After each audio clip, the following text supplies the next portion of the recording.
네, 안녕하십니까. 김도윤입니다. 안녕 못한 장입니다. 이게 시장이 또 그냥 자유낙하를 하고 있습니다. 우리 시장이 지금 오늘 코스닥이 무려 2.8%, 940포인트가 이탈이 돼 있는데, 우리 시장이 좀 너무 심하죠. 사실상, 가을장에 대한 경계감은 뭐 항상 계절적으로 좀 있다라는 정도로 제가 뭐 보수적이라고 해봐야 그 정도 의견만 좀 드렸다가 금리 FOMC 이후에 고금리에 대한 경계감 그리고 지난 8월에 생각보다 강한 3분기 그 미국채 발행 그리고 전반적인 흐름 자체가 이제 고금리 장기화에 대한 뭐 상당히 히스테릭한 반응을 보여주고 있는데 우리는 거기에 2차 전지가 주도 산업이잖아요.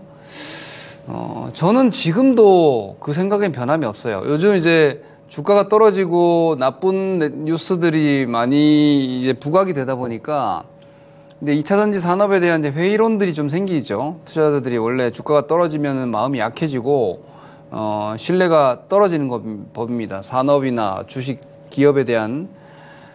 그런데 지금 요즘은 이제 2차 전지주들이 떨어지니까 많은 사람들이 이제 카카오, 네이버 뭐 이런 종목들하고 비교들 많이들 하시던데요. 네, 그건 이제 거봐라 하는 사람들이 저주에 가까운 이제 분석이라기보다는 뭐 조롱에 가까운 거고요. 카카오하고 네이버의 궤적이나 추이랑은 저는 다를 거라고 봅니다, 분명히. 그래서 우리나라, 이건 뭐 이따가 제가 좀 더 말씀드리도록 하고요. 뭐, 너무 서두가 길면 안 되니까. 그러니까 우리 시장이 2차 전지, 제가 우리 시장이 왜 이러지 생각을 되게 많이 해보고, 우리나라가 유독 약하거든요. 체감뿐만, 그러니까 지수만이 아니라 체감은 그거보다 훨씬 더 심하게 안 좋지 않습니까? 지수의 하락폭도 뭐 같은 시간대에 거래되는 일본, 대만과 비교하더라도 우리가 무슨 잘못했나 싶을 정도로 우리 시장이 뭐 잘못했나 싶은 정도로 심각한 부진을 겪고 있는데 저는 2차 전지의 영향이 꽤 큰 것 같아요. 그러니까 하나는 삼성전자와 하이닉스의 상대 선방 이게 이제 HBM 칩에 대한 모멘텀 기대감이 이번 조정이 삼성전자와 하이닉스가 시장 수익률을 상회하고 있어요. 예, 구간 수익률 자체가 아주 크게 지수 하락폭에 비해서 월등히 선방하고 있기 때문에 체감적으로 좀 안 좋은 것도 있는데 그 체감을 끌어내리고 시장의 심리, 수급 다 옥죄고 있는 이유 동인이 저는 이렇게 봅니다. 지금 대한민국에서 가장 유망한 산업은 누가 뭐라 해도 2차 전지 아닙니까? 그렇죠? 이건 규모를 생각을 해야 돼요, 여러분. 그러니까 작은 산업이 성장을 하는 경우는 뭐 수시로 있어 왔습니다. 뭐 예를 들면은 뭐 장난감 같은 포지션이 이제는 됐지만 드론 같은 것도 뭐 드론 관련주라고 해서 막 엄청난 성장과 기대감을 시세로 발현했었고 NFT도 그랬었고 그죠? 그런 테마성 움직임은 뭐 그 드론도 그렇고 NFT도 그렇고 그 당시에는 대단한 성장을 할 것 같죠. 그런데 이제 실생활에서 그 뭐랄까 니즈가 없으니까 드론은 장난감 정도가 돼버린 거고 NFT도 그냥 투기적인 뭐 가상 자산과 가까운 뭐 그런 포지셔닝이 돼버렸던 거 아니에요. 아이템 같은. 그런데 전기차 산업은 그런 조그마한 이런 그냥 잠깐 스치고 지나간 테마가 아니지 않습니까? 그러니까 증기기관에서 내연기관 그리고 내연기관이 전기구동 구조로 가고 있는 어떻게 보면 아주 큰 4차 산업 변화의 하나의 큰 동력 전환기라고 저는 보거든요. 예, 그런 상황에서 지금은 우리가 전기차만을 가지고 이야기를 하지만 결국은 뭐 휴머노이드 로봇이 뭐 앞으로 장기적으로는 시간 길게 보면은 이제 보편화 될 거고 성장할 텐데 그거 뭐 다 전기 이 콘센트 꽂고 움직입니까? 다 배터리예요. 그러니까 무선 시대에서 이 대형 전지는 앞으로도 무수한 용처가 있습니다. 그래서 이 산업은 이제 어떻게 보면 성장 초입에서의 성장통인데 그 전기 배터리 사업을 중국과 함께 우리나라가 제일 잘하고 있어 왔죠. 지금도 잘하고 있고. 근데 이쪽이 지금 주식시장의 데미지를 크게 입고 뭔가 전기차의 어떤 판매 증가율이나 이런 부분들이 전반적으로 이건 경기 영향이 큽니다. 자동차 같은 경우 대부분의 많은 자동차 구매자들이 오토론을 이용하기 때문에 고금리라든지 뭐 가처분 소득이 줄어드는 상태에서 가장 우리가 비싸게 사용하는 고가 내구재인 차량의 어떤 구매력 자체가 떨어지고 있는 이런 상황들을 사실 테슬라 실적 발표하면서 일론 머스크가 이 얘기를 했던 거죠. 그러니까 이런 것들이 뭔가 이 구조적 성장까지도 약간 위협하는 거예요. 약간 심리적으로.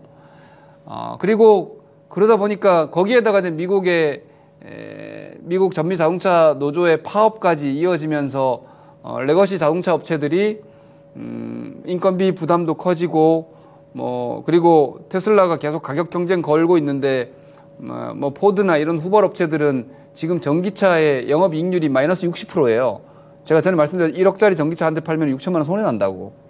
왜냐하면 대량 생산 체제가 아직 만들어지지 않았고 원가 절감도 잘 안 돼 있고 그러기 때문에 사실은 전통 레거시 자동차 기업들은 아직 내연기관차 많이 오랫동안 팔고 싶은 마음이에요. 그들의 이득의 기준에서 봤을 때는. 그런데 이미 우리는 전기차는 드론 같은 장난감이 아닌 건 이미 세상에서 경험하고 있죠. 여러분들 지금 도로에 나가보면은 전기차 파란 남바 돌아다니지 않습니까? 중국엔 침투율 20%, 유럽도 지금 15% 넘었고 미국은 아직까지 침투율이 얼마 되지 않지만 근데 그런 여러 가지 주가가 떨어지면 모든 게 더 나빠 보이는 법이거든요. 근데 그런 중첩적인 악재들이 막 겹쳐서 지금 대한민국을 지탱하던 최고의 성장 산업이 아주 심각한 성장통을 앓고 있어요. 저도 이 정도까지 주가가 단기 급락 조정을 받을 거라고는 저도 예상하지 못한 사람 중에 하나라서 할 말은 없지만 그런데 그 와중에도 지금도 물론 주식이 이렇게까지 크게 망가지면 회복하는데 시간 오래 걸립니다. 어쩔 수가 없어요. 그리고 이게 지금 경기적 관점에서 기본적으로 자동차 판매 둔화 우려까지 같이 말미암은 조정이기 때문에 앞으로 금리와 경기까지도 같이 생각해서 결국은 전기차도 자동차기 때문에 자동차 판매 회복이나 혹은 오토론의 어떤 금리 하락 이런 부분들까지 연동이 됐을 때 향후에 다시 침투율이 높아지고 생산량이 증가하고 이렇게 될 테기 때문에 그거 회복하고 구조적으로 재성장 국면으로 강하게 들어가는 데까지 시간이 걸리겠죠. 더군다나 이번에 3분기에 숫자 자체가 부러졌기 때문에 그냥 전망만 나빠진 게 아니라 실제로 눈에 보이는 3분기 숫자 자체가 영업이익률이 꺾여버렸지 않습니까? 그러면은 다음 분기까지는 자신감이 없는 거죠. 4분기 회복될까? 지금 동향에서는 갑자기 좋아지지 않을 것 같은데 그럼 4분기 경계감 있겠죠. 4분기 숫자가 만약에 좋아지지 않는다 그러면 다시 내년도 상반기까지도 좋아질 때까지는 제한적인 등락이 되겠죠. 근데 그런 식의 시간적인 스트레스는 어쩔 수가 없어요.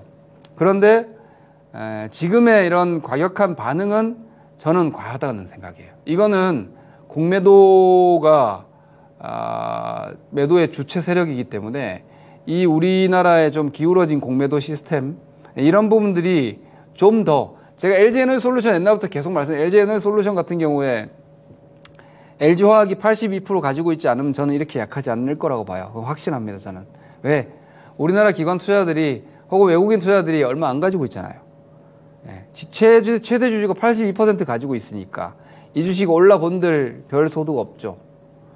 그러니까 그냥 공매도 그리고 거기다가 우리 이번 애들 많이 보셨겠지만 외국계 해치펀드들 레이키드 숏셀링 한 것들 다 즉 무차입 공매도 다 적발되고 막 이러잖아요. 우리나라 잘못되어 있는 공매도 시스템들 이런 것들로 그러니까 공매도가 그런 거죠. 이게 우리가 법제상으로는 차입 공매도 빌려서 팔게 돼 있지만 안 빌리고도 팔 수 있다는 걸 우리는 이전에 많이 봐왔습니다. 어디서 봤어?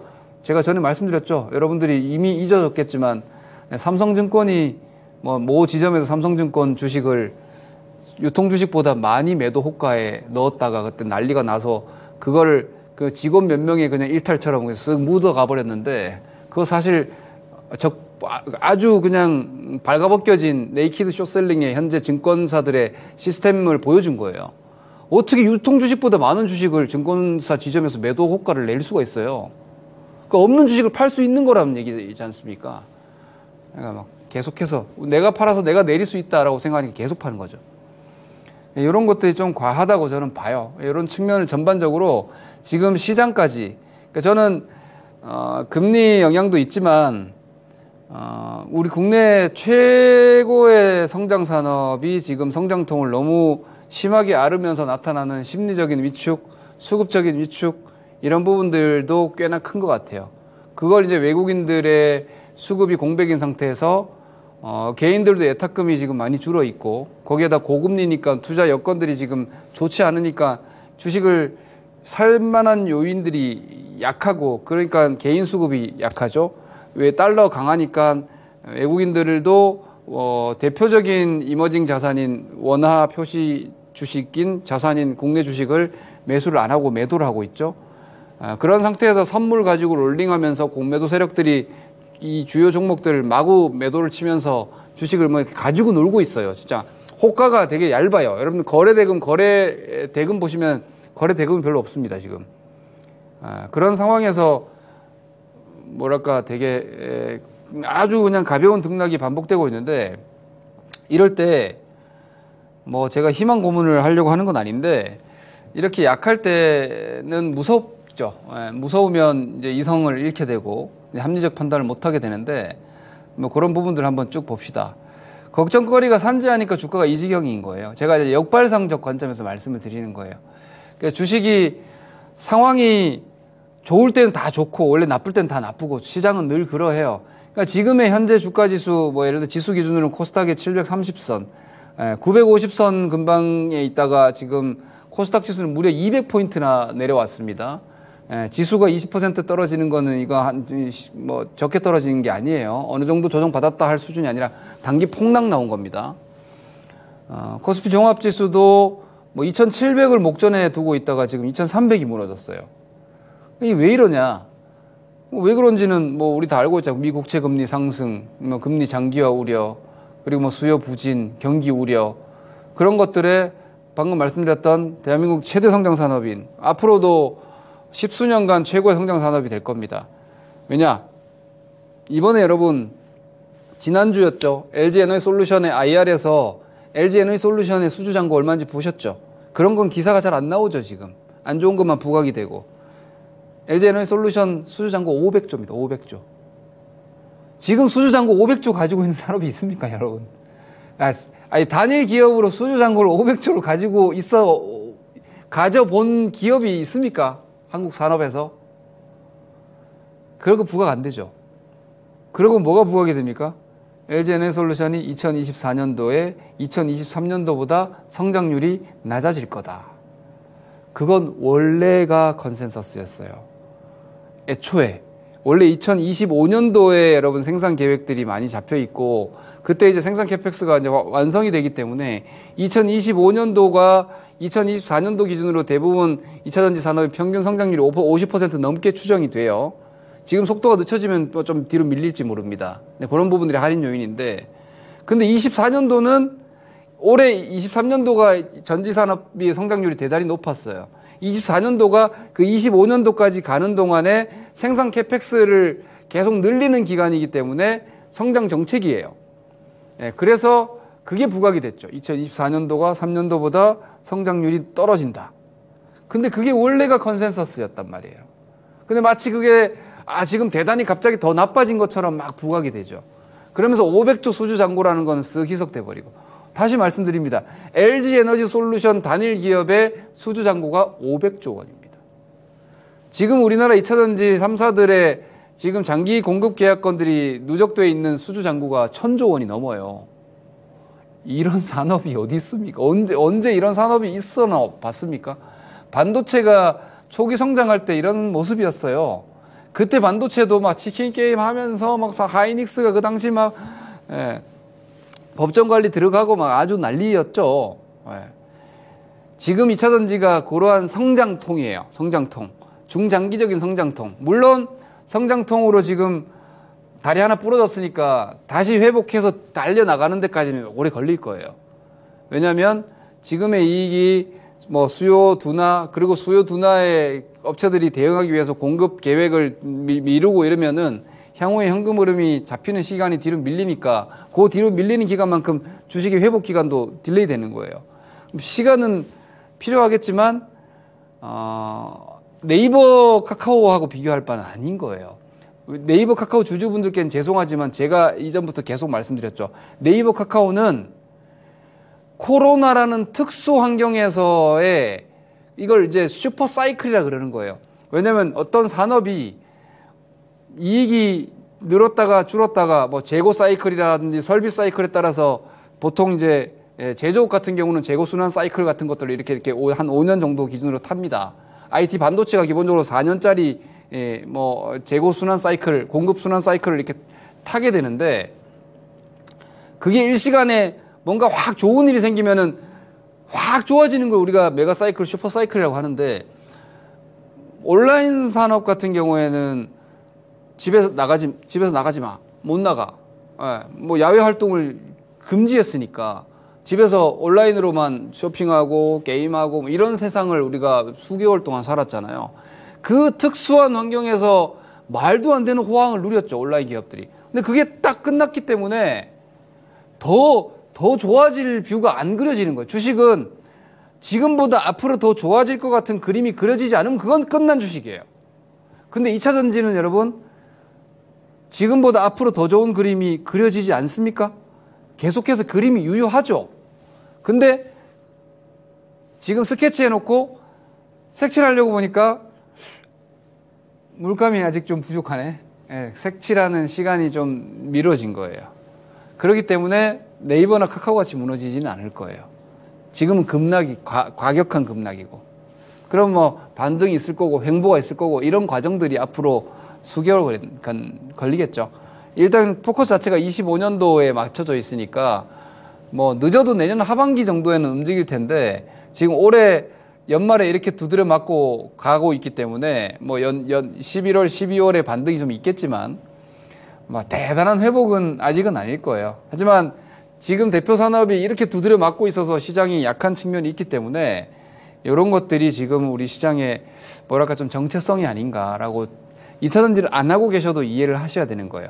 그러니까 2차 전지가 시장을 끌어내렸다라기보다는 지금 이거보다 좋은 산업이 사실은 찾기 힘든데 앞으로 장기적인 한국의 경쟁력이 지금 배터리 산업만큼 경쟁력이 강한 건 사실 전통적으로 반도체 우리나라 원래 강하고 그리고 그걸 이제 같이 동조해서 성장을 갈 만한 게 2차 전지 산업인데 이게 지금 휘청하니까 국내 증시가 휘청하고 그렇게 성장뷰가 좋은 주식이 이렇게 떨어지니까 어중간한 주식을 못 버티고 내려오는 거예요. 그러니까 뭐랄까 하락의 순환매 내지는 뭐 약세 평준화랄까 이제 이런 부분들이 지금 오늘 나타나고 있는 현상이고요. 반도체주들이 버티고 있었지만 반도체주도 당장의 현금 흐름이 그렇게 강하지 않거든요. 아시다시피 AI 반도체 생산도 지금 잘 안 되고 있고 HBM 아무리 눌려봐야 지금 공급 자체가 빨리 될 수 있는 상황이 아니에요. 그러면은 멀티플 높게 받고 있는 AI 관련한 반도체 종목들도 이걸 버티기가 쉽지 않은 거예요. 그러니까 뒤늦게 막 빠지고 있죠. 거기에다가 지금 뭐 오늘 LS 일렉도 그렇고 지금 연타로 지금 수많은 종목들이 실적을 조금만 미스하더라도 막 10%씩 급락이 나와요. 원래 이렇게까지 떨어지지 않거든요. 이 정도 실적에. 왜냐면 추정치에서 10% 하향했다고 해서 주식이 10% 떨어지는 건 일반적인 경우가 아니에요. 분기 실적 10%면 나누기 4만 하더라도 그게 2.5% 정도 떨어지는 게 사실 맞는 거잖아요. 이게 좀 지금 심각한 약간 투매 심리와 이런 수급 공백으로 인한 변동성이 너무 커져 있는 겁니다. 하방 변동이 지금 과하게 너무 커져 있다. 이런 구간에서는 가지고 계신 분들은 그냥 무대응으로 시간 견디는 게 맞고요. 사실 분들은 뭐 중기로 좀 과감하게 보시는 분들은 저는 사서 그냥 덮어도 된다라고 볼 정도로 내려왔다고 생각합니다. 그런 부분들 한번 쭉 봅시다. 왜 그렇게 보는지. 이미 제가 이렇게 본 지는 좀 됐습니다. 그러니까 이미 틀리고 있는 얘기입니다. 저도 현재 고장난 시계예요. 그래서 고장난 시계가 어쨌거나 다음번에 맞아야 되니까, 여기서 잘못된 판단을 하면 오히려 한번 맞았을 때 뭔가 움직여야지. 근데 지금 현재 보고 있는 뷰를 말씀드립니다. 자, 이건 변함이 없죠. 미국채 10년물 이것 때문에 많이 떨어진 건데, 어제 여러분들 보셨다시피 다행히 지금 남은 연말까지 미국채 발행 규모는 예상 전망치보다 낮아요. 그러니까 미국채 지금 발행 물량이 생각보다 크지 않아요. 그러니까 국채 발행은 시장에 국채를 푸는 거니까 매도세가 되니까 채권 가격 떨어지고 금리 올라가는 요인인데, 그거 일단 생각보다 높지 않았다, 다행히. 그런 측면. 그리고 5%를 건드리고 지금 아직은 이게 차트상으로도 보시면은요, 여기서 차트 여러분 우습게 생각하면 안 됩니다. 채권도 차트 잘 맞습니다. 이게 지금 계단식 계속 상승인데, 여기가 지난번 넘어갔던 자리가 4.75, 그죠? 거기가 50일 이평선. 그리고 전저점 라인이 한 4.555 정도 됩니다. 여기가 200일선. 이렇게 올라오거든요. 그러니까 요런 라인들이 깨지고 나면, 요런 라인, 이거 200일선이 아닌 것 같은데. 요 지지 라인들이 이렇게 지난번 넘어간 자리, 그리고 지난번 저점 자리, 요런 자리들이 이렇게 단계적으로 이탈이 돼야지, 채권의 급락세, 채권 금리의 급등세가 꺾이는구나. 시장 금리가 꺾이는구나. 그러면 이제 조만간 이제 정책 금리에 대한 완화 기대감을 또 가져갈 수 있는 거예요. 근데 정책 금리는 2년물 금리인데, 보통 이건 경기를 많이 보고, 이게 정책 금리를 이제 2년물로 많이 보는 편인데, 이거 10년물 금리 치고 올라가는 동안 2년물 금리는 지금 5% 유지되면서 장단기 금리 차가 많이 좁혀졌어요. 과거에도 단기적인 리세션에 들어가기 전에 장단기 금리가 역전됐던 게 다시 정상화되는 경우가 많았거든요. 그래서 저는 요게 좀 내려오고, 이번 FOMC 지나면 조금 내려올 수도 있겠죠. 그리고 요게 이제 제일 좋은 거는 장기 금리도 같이 내려오고 단기 금리도 같이 내려오면 단기가 좀 더 세게 내려오면서 역전되면 제일 좋은데, 아직까지 그 확정 신호는 없어요. 그런데 이런 단기 금리는 지금 머무르고 있다. 장기 금리 올라가는 동안. 그리고 장기물 국채에 대한 발행 규모가 생각보다 많지 않았다, 다행히 이번에는. 이런 측면은 지금보다 더 나빠질까, 당장? 그리고 기저에 깔려있는 뭐 고금리의 부담이 커진다, 뭐 파산 기업이 늘어날 거다, 그거는 이벤트적인 게 아니잖아요. 그건 이벤트적인 게 아니라서 하이드 스프레드 같은 건 여전히 뭐 4.5에서 별 변함이 없습니다. 이제 달러인데, 여기서 이제 미국 경제가 다른 나라보다 괜찮고 금리가 높으니까 당연히 달러가 강한 거 아니에요. 그러니까 미국이 지금 강달러거든요. 이 강달러가 미국 경기가 조금 둔화되고 금리가 꺾이면은 당연히 달러가 떨어지겠죠. 그럼 달러는 105예요. 105. 달러 인덱스 105 밑으로 빠져야 돼요. 그러면은 제가 아까 말씀드린 뭐 미국 채금리 4.7, 그죠? 그리고 달러 인덱스 105, 이런 게 밀려버리면 시장 상황 바뀌는 거예요. 외국인들 매수가 들어올 거고, 시장이 극도로 받고 있는 고금리 스트레스가 조금 진정이 될 거고, 그걸 좀 더 넘어가면 오히려 정책금리 완화 기대감이 슬금슬금 들어올 거란 말이에요. 그러니까 지금 저는 지금 현재 10월 말, 이제 내일이면 11월 첫 거래일인데, 현재 시점이 올 연중으로 보면 하단권이 아닌가라고 저는 보고 있습니다. 상반기 아주 좋았고, 제가 하반기는 상반기보다는 못할 거라 했는데 이렇게까지 폭락 나올지는 저도 예상 못했고요. 저는 지금의 미국 시장 정도는 경계했는데 우리나라 이렇게까지 빠질지는 몰랐어요. 하여튼 너무 심하게 빠져 있는데 이게 하단권이라고 봐야지, 여기서 뭘 더 도망가고 더 부정적으로 보고 더 비관적으로 볼 만한 건 없어요. 이미 우리가 알고 있는 내용들 때문에 이만큼 떨어져 있잖아요. 새롭게 부각되는 내용은 지금 없거든요. 그러면 여기서 소화가 되는 거죠. 그 악재가 이 하락을 만들었으니까.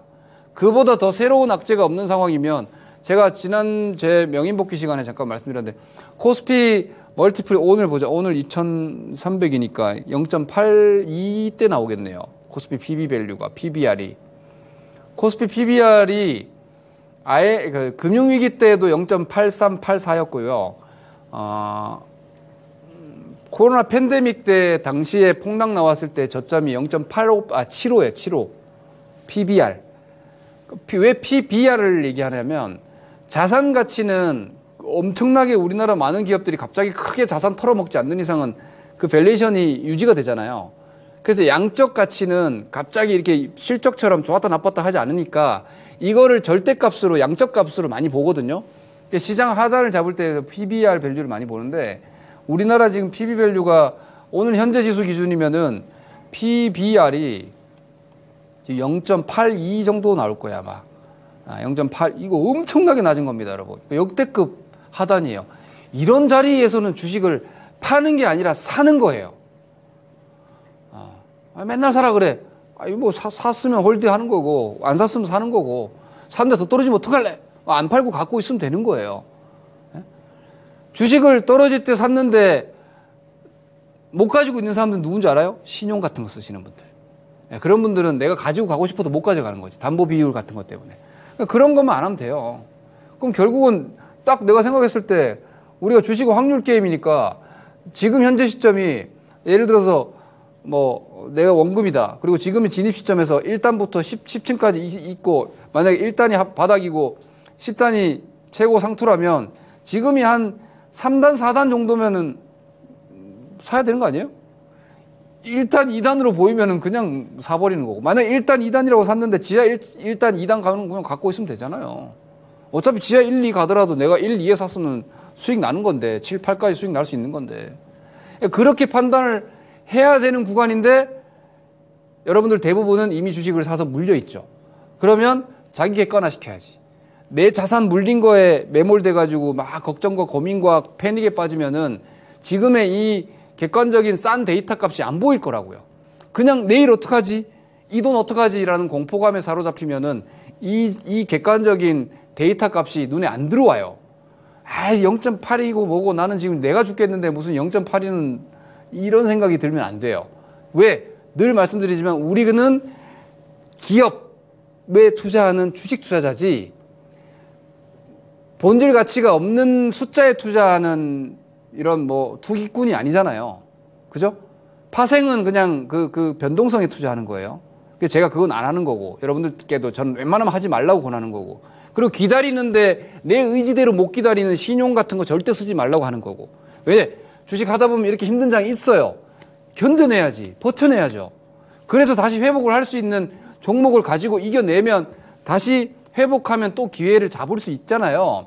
지금같이 막 고비고 위기감이 들 때 결국은 내가 이길 수 있는 싸움을 하려면 포지션을 잘 판단을 하고 구축을 하고 버티는 거예요. 저는 지금 상황들은 이미 반영이 충분히 되어 있다. 지금 우리가 알고 있는 내용은 이미 주가에 많이 반영되어 있고 과반영되어 있다. 왜?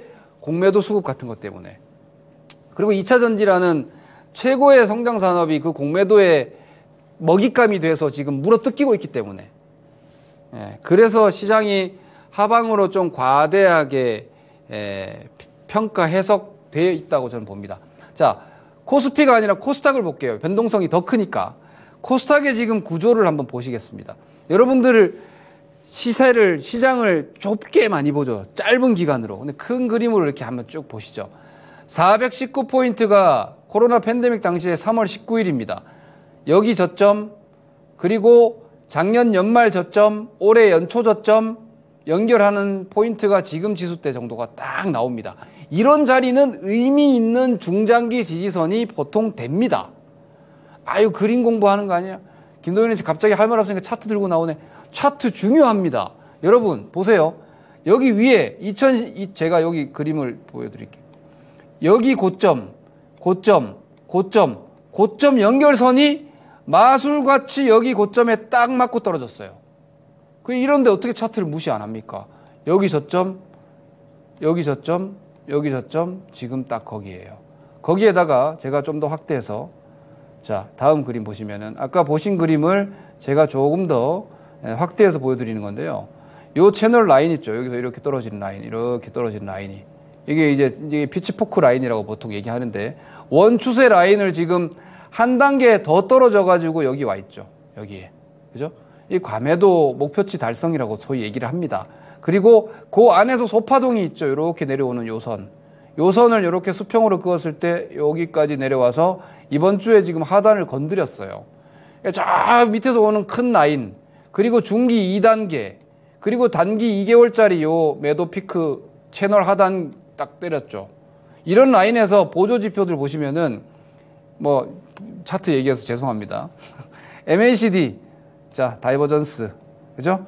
RSI 다이버전스 여러분 제일 많이 볼 거예요. 이거 슬로우 스토캐스틱 다이버전스. 그리고 이격도가 85예요. 코스닥 지수 이격도가. 요거 전 그림으로 다시 돌아갑시다.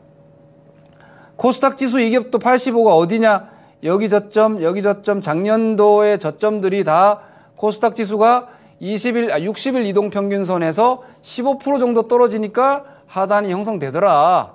지금 그 수준까지 와 있습니다. 이런 걸로 이제 우리가 합리적으로 아무것도 모르고 아무런 판단 근거도 없이 그냥 갖고 있으면 올라갈 거야. 그건 기도죠, 기도. 예? 그건 기도예요. 하지만 이런 장기적 데이터를 보면서 확률적으로 주식시장은 이런 자리에서 무너지기 쉽지 않더라. 그러면 내가 버틸 수 있는 힘이 되는 거예요. 예, 제가 이런 것까지 보여드리는 시장을 참 원치 않는데 이런 상황입니다. 그리고 신용잔고 20%가 제 경험적으로는 감소하니까 얼추 신용 다 떨려 나가더라. 보통 이제 급락이 나오면 신용이 한 20% 정도 떨려 나가더라는 겁니다. 지금 여기에 9조 7천억이고 여기가 10조 1천억이고 여기가 10조 5천억인데 어제 기준으로 8조 2천억입니다. 그러면 여기 기준으로 20%고 여기 기준으로는 8조입니다. 얼추 뭐 20% 다 온 것 같아요. 제가 말이 씨가 돼가지고 지난번에 한번 제가 신용이 많이 나오긴 했는데 아직 10%밖에 안 나와서 보통 20% 나오던데 거기서 더 떨어져가지고 20% 채웠네요. 예, 신용은 여러분들이 개인들이 팔기 싫어도 팔려 나가는 매물. 주식시장은 언제나 강제 매물이 바닥을 만듭니다. 기관들이 바보라서 바닥에 파는 게 아니에요. 우리 개인들은 이렇게 생각하죠. 이거 뭐 에코프로가 얼마나 안 좋으면 기관들이 지금 던져.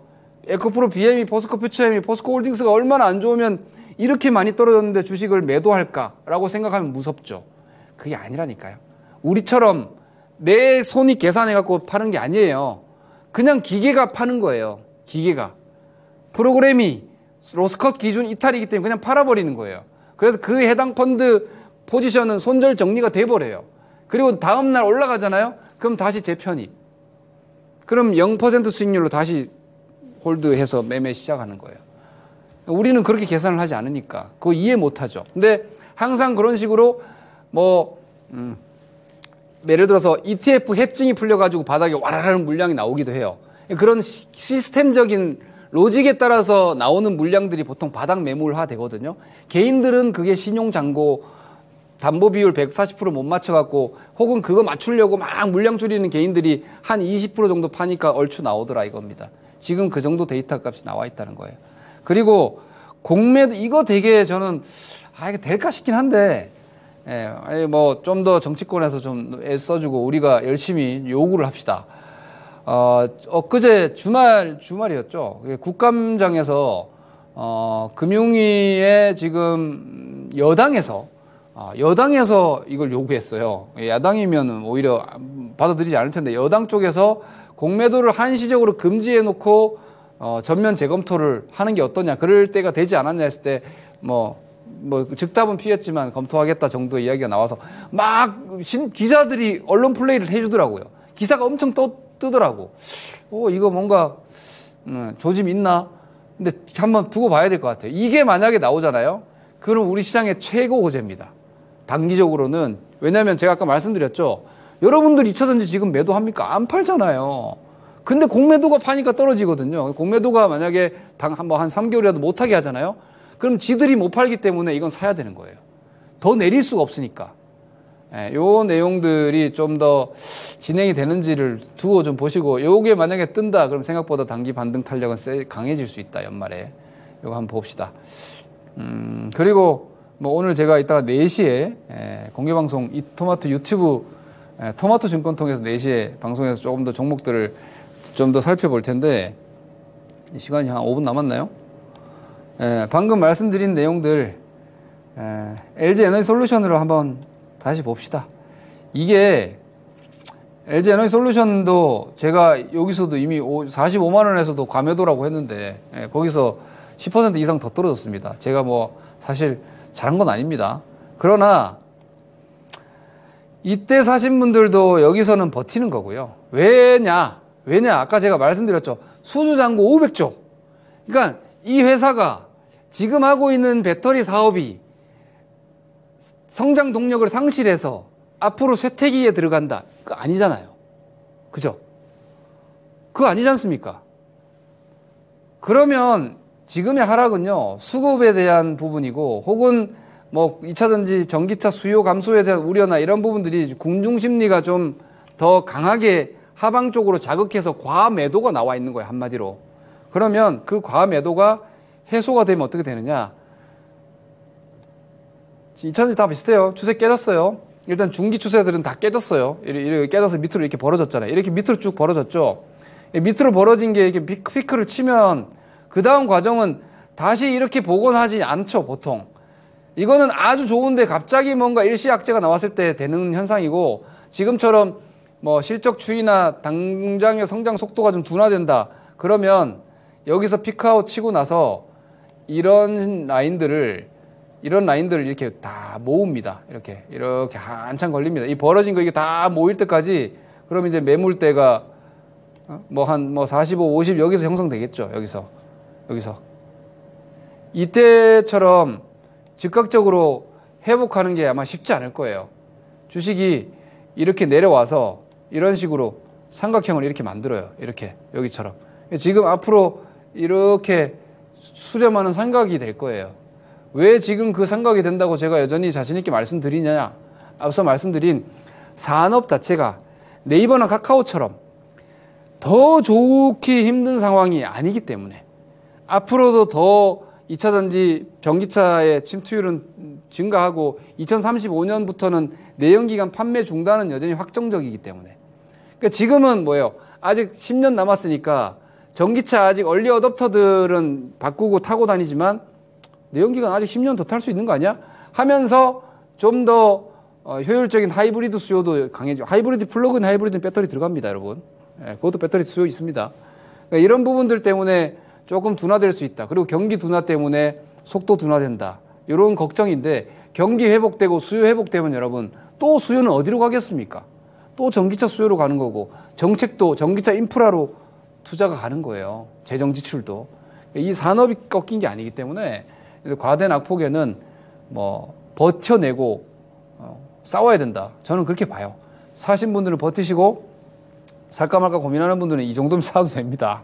에? 남들보다 싸게 산다고 오히려 편하게 생각하시고 버티기 하시고, 시황은 아직 뭐 금리가 눈에 띄게 꺾이거나 환율이 눈에 띄게 꺾인 건 아니지만, 뭐 동향이 지난주보다 조금 상황이 호전되고 있는 것 같고, 내일 모레 FOMC 지나고 나면 이에 대한 경계감이 조금씩 완화 해소되면서 이제 금리는 고점 나온 것 같은데 정도만 되더라도 전보다는 다시 또 회복되는 상황이 될 수 있으니까, 여튼 지금은 뭐 다음 주에 제가 똑같은 말씀 또 드리더라도 버텨내야 됩니다.